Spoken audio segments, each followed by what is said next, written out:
YCP హయాంలో సజ్జల రామకృష్ణారెడ్డి ప్రభుత్వ సలహాదారు హోదాలో ఏపీకి షాడో సీఎంగా చెలాయించారు. అటు పెద్దిరెడ్డి రామచంద్రారెడ్డి రాయలసీమ ముఖ్యమంత్రిగా ఫోకస్ అయ్యారు. ఇప్పుడు ఆ ఇద్దరు కీలక నేతలు భూ కబ్జాలు ఇతరత్ర ఆరోపణలు ఎదుర్కొంటూ దాదాపు అజ్ఞాతంలోకి వెళ్లిపోయారట.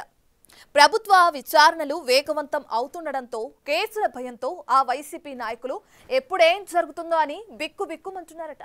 ఇక ఇడుపులపాయలో జగన్ ఎస్టేట్ కు సంబంధించి కూడా వాగులు వంకలు కలిపేసుకున్నారని వస్తున్న ఆరోపణలు రాజకీయ వర్గాల్లో సంచలనం రేపుతున్నాయి.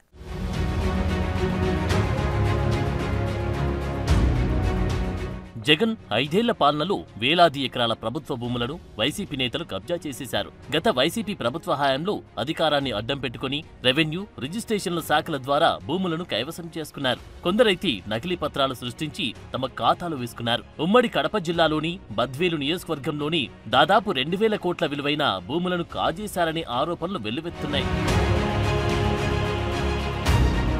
రాజంపేటలో వైసీపీ ఎమ్మెల్యే ఆకిపాటి అమర్నాథ్ రెడ్డి ఆయన కుటుంబ సభ్యులు ప్రభుత్వ భూముల ఆక్రమణలో అడ్డంగా సాక్ష్యాధారాలతో సహా దొరికిపోయారు. అక్కడ ఇంకా ఆకిపాటి కుటుంబ సభ్యుల్లో మరికొందరితో పాటు బినామీల పేరిట ప్రభుత్వ భూములున్నట్లు అధికారులు గుర్తించారు. వీటిని స్వాధీనం చేసుకునే దిశగా అడుగులు పడుతున్నాయి. జగన్ ప్రభుత్వ సలహాదారుగా నియమితులై సీఎం రేంజ్ లో చక్రం తిప్పిన సజ్జల రామకృష్ణారెడ్డి, మాజీ మంత్రి పెద్దిరెడ్డి రామచంద్రారెడ్డిలు ప్రభుత్వ భూముల్ని తమ సొంత జాగిరుల్లా మార్చుకున్నారన్న ఆరోపణలున్నాయి. రాయలసీమ సీఎంలా వ్యవహరించిన పెద్దిరెడ్డి భూ కబ్జాలపై ప్రస్తుతం విచారణలు తుది దశకు చేరుకున్నాయి. మదనపల్లి ఫైల్స్ దహనం కేసు పెద్దిరెడ్డి మెడకు గట్టిగానే చుట్టుకునే పరిస్థితి కనిపిస్తోంది. ప్రొఫెషనల్ పొలిటీషియన్ కాకపోయినా సజ్జల రామకృష్ణారెడ్డి ప్రభుత్వ సలహాదారు హోదాలో జగన్ అధికారంలో ఉన్నంత కాలం చేసిన పెత్తనం అంతా ఇంత కాదు. గత ప్రభుత్వంలో సజ్జలకి తెలియకుండా ఏం జరిగేది కాదంటే అతిశయోక్తి కాదు. జగన్ కైనా కొన్ని తెలుస్తాయో లేదో తెలియదు కానీ సజ్జలకు తెలియకుండా రాష్ట్రంలో ఏ మూల ఏమి జరిగేది కాదంటారు. అందుకే సజ్జల కాస్త సకల శాఖ మంత్రి అనిపించుకున్నారు. ఇప్పుడు వైసీపీ నేతలపై పెడుతున్న ప్రతి కేసులో నిందితులు కర్త కర్మక్రియ సజ్జల అని స్టేట్మెంట్లిస్తున్నారు. సోషల్ మీడియాలో టీడీపీ, జనసేన నేతలపై బూతుల పంచాంగం మోత మోగించిన వర్రా రవీంద్రారెడ్డిని కూటమి ప్రభుత్వం వచ్చాక పోలీసులు అదుపులోకి తీసుకుని విచారిస్తే సజ్జల రామకృష్ణారెడ్డి, ఆయన కుమారుడు భార్గవ్ రెడ్డి పేర్లే చెప్పారు. వారి ఆదేశాలు, సూచనల మేరకి తాను ప్రత్యర్థి పార్టీ నేతలను టార్గెట్ చేశారని స్టేట్మెంట్ ఇచ్చారు.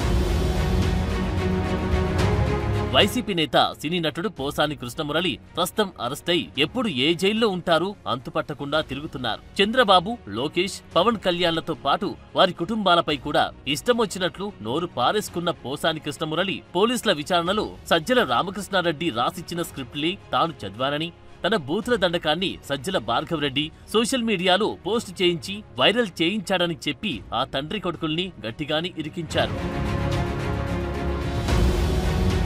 ఎన్నికల సమయంలో అభ్యర్థుల ఎంపిక దగ్గర నుంచి అన్నింట్లో వేలు పెట్టి చక్రం తిప్పిన సజ్జల రామకృష్ణారెడ్డి సైలెంట్ గా చేసిన భూ కబ్జా వ్యవహారాలు ఇప్పుడు కూడా వెలుగు చూస్తున్నాయి. సజ్జల కుటుంబ సభ్యుల అటవీ భూముల ఆక్రమణలపై లెక్క తేలుతోంది. ఆ భూములకు సంబంధించి గత కొద్ది రోజులుగా జరుగుతున్న రీసర్వేలో ఆశ్చర్యపోయే నిజాలు వెలుగు చూస్తున్నాయి. ఇప్పటి వరకు సజ్జల ఫ్యామిలీ 53 ఎకరాల అటవీ భూమిని ఆక్రమించుకున్నట్లు తేలింది. ఫైనల్ రిపోర్ట్ తయారు చేసే పనిలో కడప జిల్లా యంత్రాంగం బిజీగా ఉంది. కడప జిల్లా సీకే దిన్నె మండలం సుగాలిబెడికి వద్ద సజ్జల ఎస్టేట్ ఉంది. ఇందులో 146 ఎకరాల భూమిలో 55 ఎకరాల అటవీ భూమి ఆక్రమించారనే అభియోగాలపై సర్వే చేస్తున్నారు. ఇందుకు త్రిసభ్య కమిటీని ఏర్పాటు చేసి విచారణ జరిపిస్తున్నారు. తనపై వస్తున్న ఆరోపణలు, జరుగుతున్న విచారణలతో సజ్జల రామకృష్ణారెడ్డి ఇప్పుడు అజ్ఞాతంలోకి వెళ్లిపోయారు. అధికారంలో ఉన్నప్పుడు అన్నీ తానై చక్రం తిప్పిన సజ్జల ఇప్పుడు ఎక్కడా కనిపించకుండా పోయారు. గతంలో ఏ సమస్యపైనా అయినా, ఏ శాఖకు సంబంధించి అయినా ప్రతిదీ సజ్జలే మాట్లాడేవారు. ఇప్పుడు సజ్జల తనపై వస్తున్న ఆరోపణలకు సంబంధించి కూడా నోరు విప్పడం లేదు. వైసీపీ నేతలపై పెడుతున్న కేసుల్లో ప్రతి నిందితుడు విచారణ సమయంలో సజ్జల పేరే చెప్పడం సంచలనంగా మారింది. సదరు వైసీపీ నేతలు తన పేరు వెల్లడించగానే సజ్జల కేసులు, అరెస్టు భయంతో హైకోర్టు తలుపు తడుతున్నారు. ఫలానా కేసులో తనను అరెస్టు చేసే అవకాశముందంటూ హైకోర్టులో ముందస్తు బెనిఫిటేషన్ దాఖలు చేస్తున్నారు.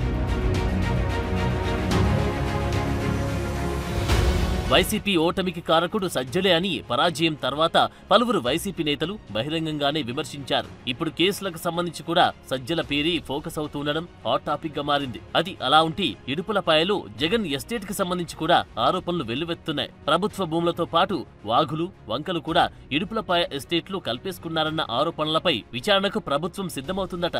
మొత్తానికి జగన్ పాలనలు, ఆయనతో పాటు ఆయన కోటరీ చేసిన దంతాలు అందరినీ దిగ్భ్రాంతికి గురి చేస్తున్నాయి ఇప్పుడు.